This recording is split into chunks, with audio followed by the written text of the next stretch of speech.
stuck there on the wheels, looking very good. No one's worrying about Ciccone at this moment. This is the best we've seen Giulio Ciccone climb. Now Sepp Kuss, the pace backs off. Kuss goes. And Kuss, he starts the day in 20th.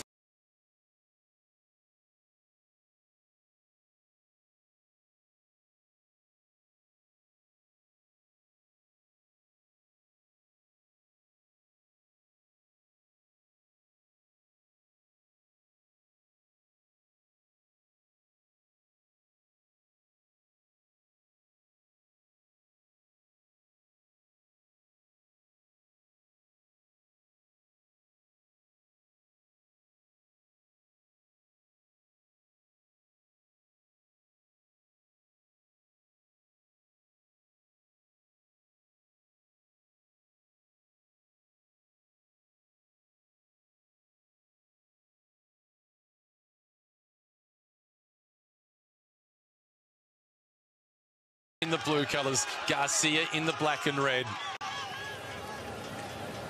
Now on the slight downhill section, the group of favourites being led by Ayuso. And Marc Soler is still there, and hats off to Giulio Palazzari, the white jersey. He's fought his way back. The rider in front of him from Quickstep, that's Junior Lesurf. I saw Jai Hindley there as well. He's clawed his way back in. Tom Pidcock. They've all got back on the even ground now. That big attack there by Joao Almeida. Number 2 with 2Ks to go, on target for his first Volta a España stage victory. And it would make it 3 in a row for UAE Team Emirates. It is a Grand Tour hat-trick. That's an incredible statistic, isn't it? From the powerhouse team in the race to win 3 stages consecutively at team's time trial and then 2 summit finishes with 2 different riders. Marco Frigo. And this shows how quick it is. He's down in the drops. He's looking for aerodynamics.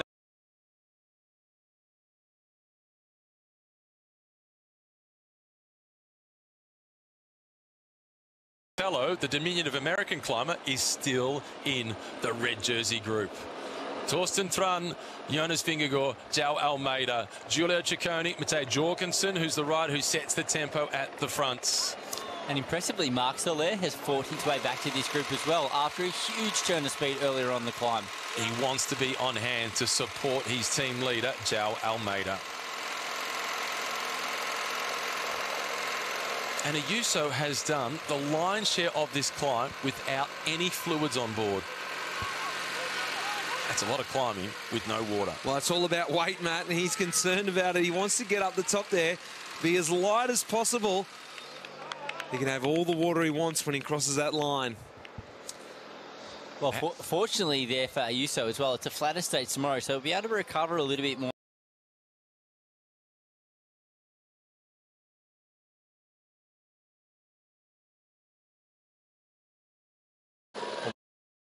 Marc Soler has fought his way back into this group. Now moving up to the front again. Joao Almeida in his wheel. I'm wondering whether they're going to go again. There's going to be more action on this climb from that group. 1 kilometre to go for one Ayuso. It's been a brave performance, a bold performance. He attacked so early. Oh, he certainly did. He attacked, and he attacked with confidence, set up by his teammate Jay Vine at the base of this climb.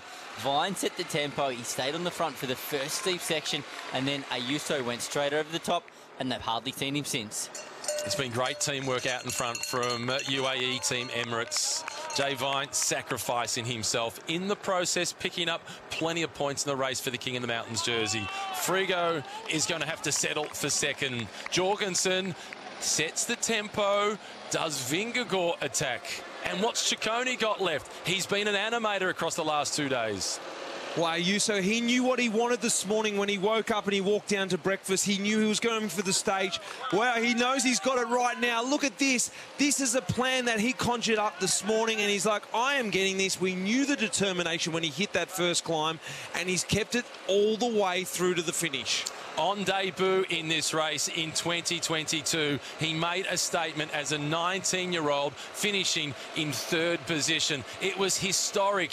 He became just the second rider in history to be a teenager and finish on the podium of a Grand Tour. There have been huge expectations ever since. The pressure has been building. He's had a tough season. Disappointment in the Giro d'Italia, but there he won stage 7. Here, he's going to win stage 7. Huge attack on the first climb of the day, and for UAE Team Emirates, they make it 3 stage victories in a row. It was the team time trial, then it was Jay Vine. This time around on the mountaintop finish, Ayuso is the one. Silences the critics. Juan Ayuso, he blocked out the noise. That was a statement. Wow, that was a masterclass from the Spaniard there, just showing that, hey, look, I'm not done yet. Questions after yesterday, and he answered them today well and truly. There was a lot in that victory salute, Simon Gerrans. Oh, there certainly was. And you posed the question, does he take any notice of the outside noise? He's obviously hearing it, but completely blocking it out. Marc Soler is now attacking for UAE Team Emirates. And this is surely to be a launch pad for Almeida. It's got to be now. They've got to be coming up inside the last kilometre. And then Soler leaving that launch pad, a little stepping stone. When are we going to see Almeida come across? Well, he's not that far down in his own rights in the general classification. He's only another 30 seconds behind his team leader, Almeida. Marc Soler, he's attacking. Meanwhile, it's Marco Frigo finishing in second. Well, brave ride there by the Italian Marco Frigo. He went so deep. He tried to follow Ayuso, stayed with him for a short period, and then blew up. And cramping. Well, he did everything right. Garcia into third. His best result on a stage in a Grand Tour. And now the rest of the breakaway group, it is Harold Tejada, Sean Quinn, Vermaker, Sepulveda. They all stayed together. Marc Soler now fighting his way towards the finish line. 1 minute and 40 seconds has already passed since Ayuso, his teammate, crossed the line in first place. But Soler trying desperately to fight off the peloton. And if he does get some time back, it makes it more complicated for Visma to race against UAE. At the red jersey, Torsten Tran, he's still at the back of the group. This ride has been even better than yesterday. Oh, fantastic ride by Torsten Tran. He was questioning whether he could hang on to the jersey. Well, he's definitely answered that. He's right there, no problems at all. He's answered his own doubts. Marc Soler charging across the finish line. It has been another day of perfection by UAE. They've won the stage. They've extended the lead in the race for the King of the Mountains classification, and João Almeida has put some pressure on Jonas Vingegaard. No, he hasn't taken any time, but he made it pretty clear how good his legs are. Pidcock was the next one through. Hindley and O'Connor all in that group, and the red jersey stays with the Norwegian Torsten Tran. And incredibly out front, Ayuso only lost around 20 seconds over the red jersey group on the ascent. Always strong, yeah. I'm always strong. From morning to morning. He can't quite believe it. His team can. And there's a big credit to the team. The confidence the team will take away from that. They know they can defend this jersey, and for how long? It'll be a bit longer now. Well, they'll stay in the jersey tomorrow, that is for sure. I think they stay in it on stage 9. They can potentially now, looking further down the list of stages, stay in the jersey until stage 13. Looking at what is still to come. This is the next group on the road. And Trago in that group. There's Mikael Lander coming across the line with that group. That was the key focus. Well, Visma Lease bike there kept everything under control. Here's our winner. Let's take another look at the victory salutes. I'm not listening to the critics. I'm doing my own thing.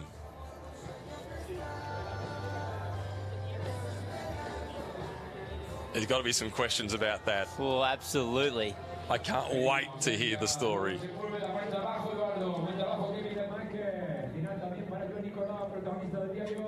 He showed today that he was the strongest. That's incredible riding. Absolutely incredible riding on that first climb. It says a lot about the way he rode yesterday too, once he was realising that he wasn't in contention. Yeah, it kind of surprised me. If he hadn't really parked it yesterday when he dropped out of contention, he would have been much closer in the general classification. Well, he wins the stage ahead of Frigo in second position, then Garcia, Tejada. It was then Sean Quinn, followed by Vermarca, Sepulveda, Roland, the youngster, in 8th. Really good performance.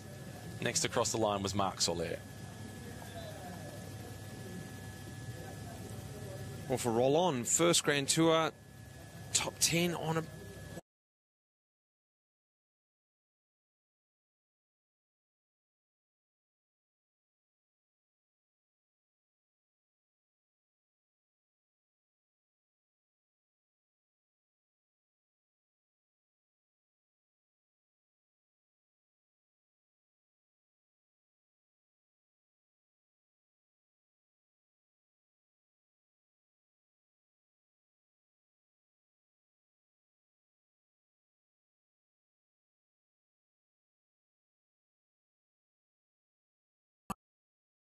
This year's Vuelta España.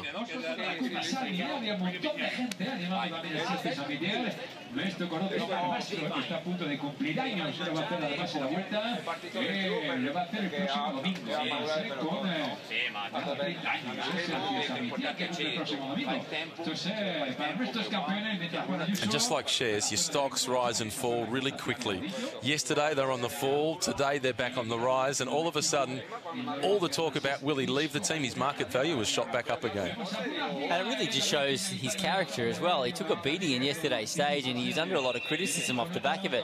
But he fought his way back. Like you said, Mitch, he got up, went to the breakfast table this morning with the intention of winning today's stage. It was blatantly obvious in that first climb, I tell you. It was just like, nah, I'm going away. I don't care what anyone does. He spent a lot of energy on that climb.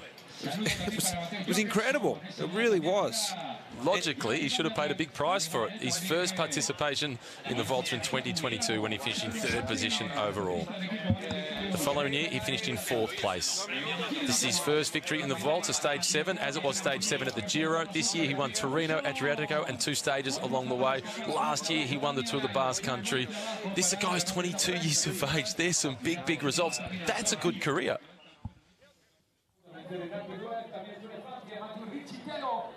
But he's just getting started. He just looks so comfortable after what we witnessed today. It looked like he did it with ease. He could have gone another 5-10K. The last clap was a "I told you so." That's done. Frigo fought gallantly today. He was just outclassed. He was, and I think he played everything right. He went across, he paced himself to get across to Ayuso, and then was just too good. Garcia here did valiant, he rode valiantly, and he pushed on too to try and take as much gap as he could back on the GC. This was Tejada, followed by Sean Quinn, Kevin Vermarca. Then it was Eduardo Sepulveda. The rider from Lotto was the first rider to attack today. I don't think we're done seeing the rest of Sean Quinn. Unfortunately, it's not happening just yet. Pidcock was good. Yeah, good signs for Pidcock. Absolutely. And the WA Cup, Hindley and O'Connor coming across the line together. 3 riders in that group from Visma Lease Bike. The one rider I didn't see across the line was Tiberi. No. Let's look further down the list to get that result. Torsten Trant still leads the race. He has extended his advantage. It's 2:33. At the start of the day, it was 31 seconds, but Vingegaard was always the one to worry about. Almeida, Ciccone, Fortunato, Jorgensen, Henley, Palazzari, Bernal, and then Gould in 10th position. Well, it's still so tight between 2nd and 10th place. 25 seconds. It's not much at all, is it?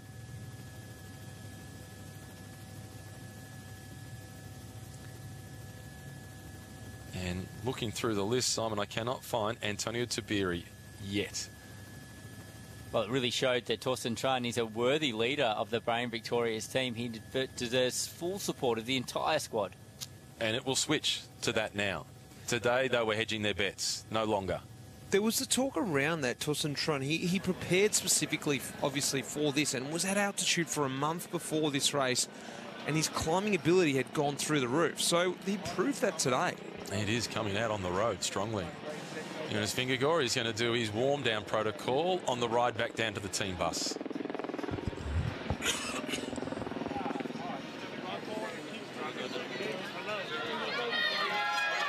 Everything under control.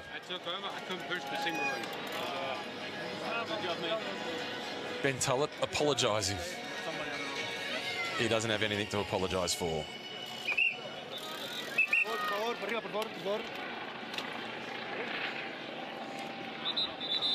And is that why Jonas Vingegaard doesn't want the red jersey right now? He's already had his recovery drinks. He's already on the way back to his team bus.